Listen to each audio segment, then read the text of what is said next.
The proclamation of the Holy Gospel according to Luke. Jesus addressed this parable to those who were convinced of their own righteousness and despised everyone else. Two people went up to the temple area to pray. One was a Pharisee and the other was a tax collector. The Pharisee took up his position and spoke this prayer to himself. "O God, I thank you that I am not like the rest of humanity, greedy, dishonest, adulterous, or even like this tax collector. I fast twice a week and I pay tithes on my whole income." But the tax collector stood off at a distance and would not even raise his eyes to heaven, but beat his breast and prayed, "O God, be merciful to me, a sinner." I tell you, the latter went home justified, not the former. For whoever exalts himself will be humbled, and the one who humbles himself will be exalted. The Gospel of the Lord. Our Gospel for this Sunday is taken from St. Luke. We have been reflecting on the power of God at work in us when we are most empty. In our lowliness, the power of God is at work. And it is among those who admit that they are lowly and empty that God would manifest God's power.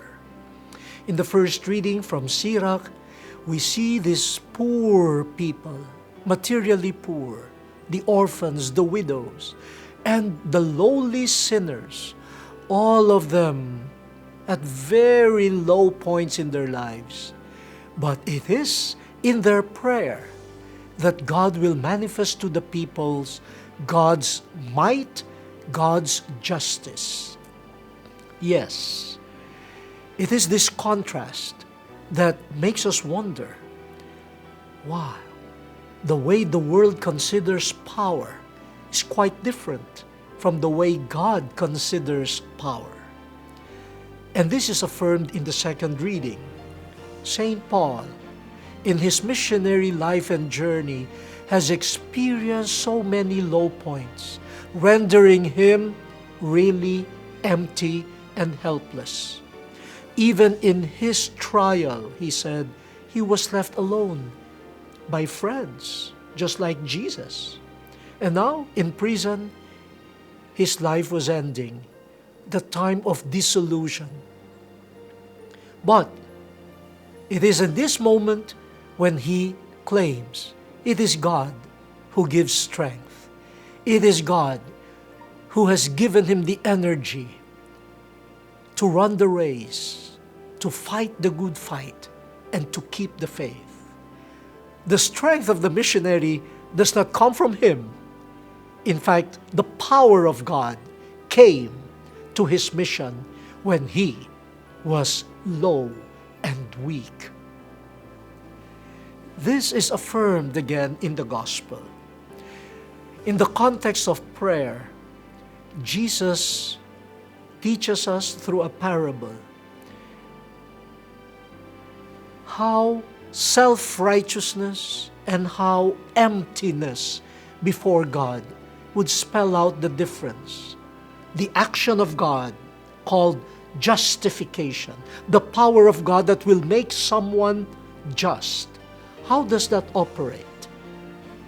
Here, the first person mentioned in the parable was a Pharisee who was in the temple to pray, to relate with God. But when you look at how he prayed, you realize that the Pharisee was not praying to God, was not relating to God. In fact, it seems that the Pharisee was engaging in a monologue. He was talking to himself and making use of the context of prayer, so-called prayer, making use of God as a sounding board in order to look into himself and say, wow, I have done a lot of good actions.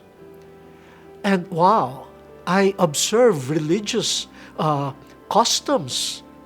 I fast, I donate, I give tithes, all of these things. Wow, I'm a good person. I'm perfect. And then, because he realizes that he is self-sufficient, he says, and I thank you, God, that I am not like the other people, the sinners, like this other person here with me, a tax collector.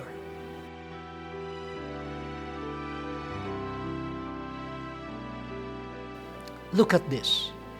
It seems that at the end of this discourse, the Pharisee was able to convince himself, you can do it by yourself.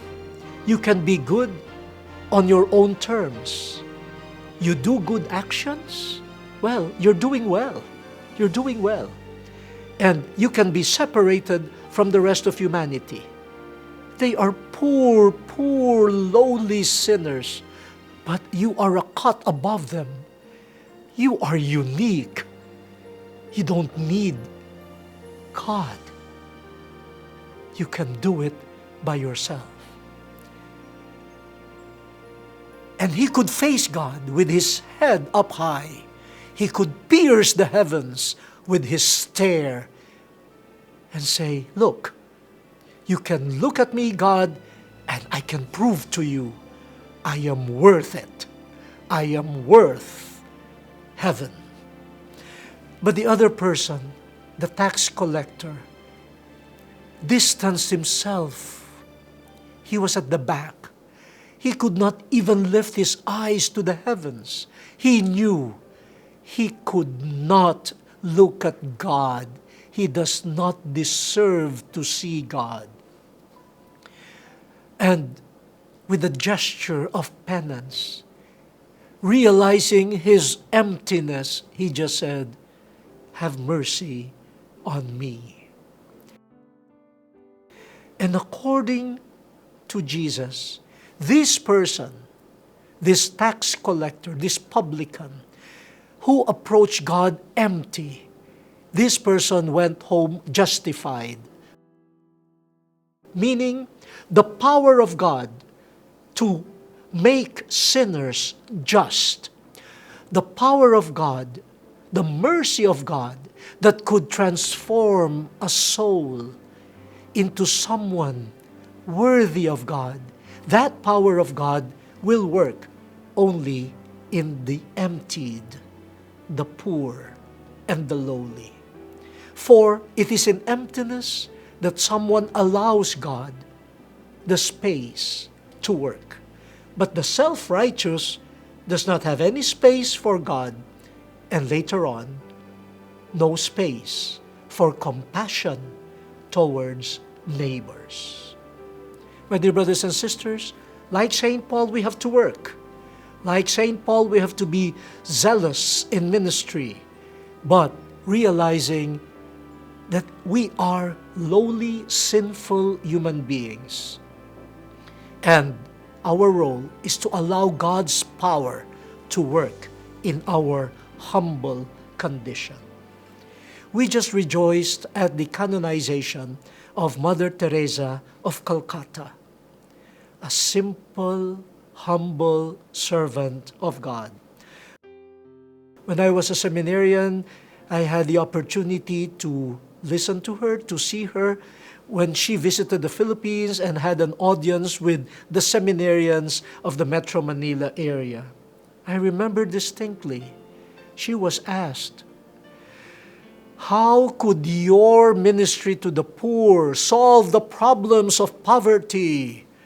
In fact, the question implied that by helping the poor this way, you are not really improving their condition. They remain poor.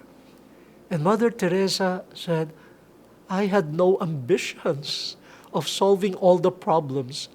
I know myself. I don't have the capacity.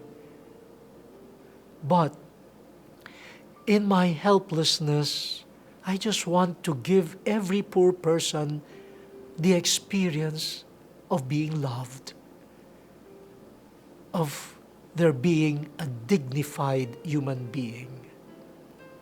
And through this tiny, humble, empty woman, a revolution of love has conquered the earth.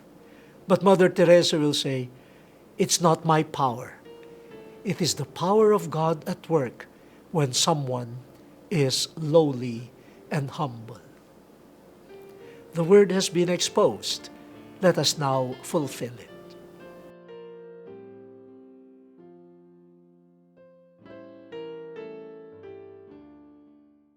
It has been a while now since we started this program in 2008.